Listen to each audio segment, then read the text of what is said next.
talk to the Labour MP for Slough, Tan Desi. Morning, Tan. Good morning, Andrew. We're all getting our heads around this. What do you think?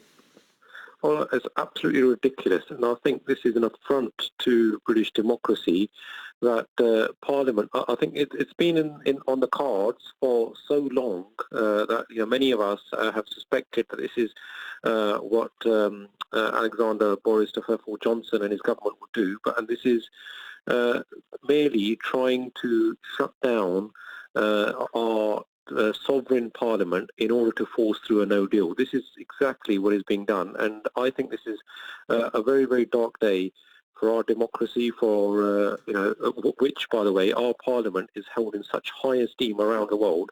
But I think our credibility around the world has gradually been seeping due to this inept Tory government for the last, especially for the last 3 years since the referendum.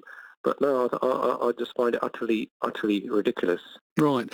I mean, the defence that number 10 is going to run of this decision is clearly that having a Queen's speech is a normal thing to do, especially when there's been a change of administration. Actually, there should have been a Queen's speech about a year ago, so it is entirely normal for there to be a Queen's speech at this point. And that is true, isn't it? Problem, Andrew, is nobody's going to fall for that, because everybody realises that we've got a deadline fast approaching, the 31st of October. We are at a crossroads. It's a pivotal moment for our nation, for our democracy, for our standing in the world, for people's jobs and livelihoods.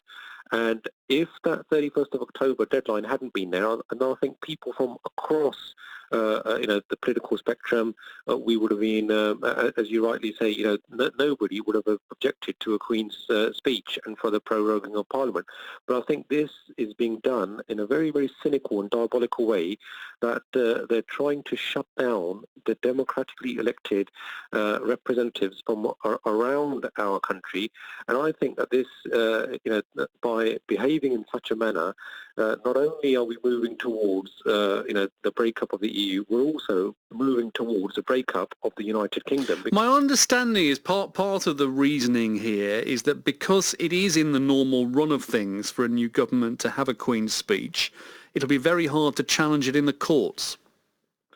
Well, look, I think now we need to explore those various options. But I think, as the Shadow Attorney General herself said, that this is, not a good step. This isn't the way that we should be going. Given where we are at the moment, given that very sensitive time for our nation in terms of the whole, that this is the least, the best thing that should actually be done, because we should be holding this government to account. What sort of deal are they negotiating? What are they doing? We've had recess, so we've had more than a month whereby we haven't been able to account in Parliament to scrutinise their every move, and that's why I'm saying that this is a very, very cynical and diabolical way of actually going about to get what they want.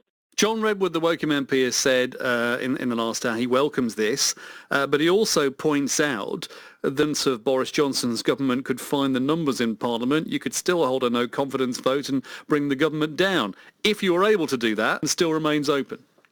Well, I very much hope that is what the opposition parties will be doing, and the leader of the Labour Party, Jeremy Corbyn, on that very point, to say that we should be holding a no-confidence vote because Parliament is conducting itself. I am very, very hopeful that many fair-minded, good people, even with will be helping us to bring down this inept government so that we can choose a new government and move this country forward.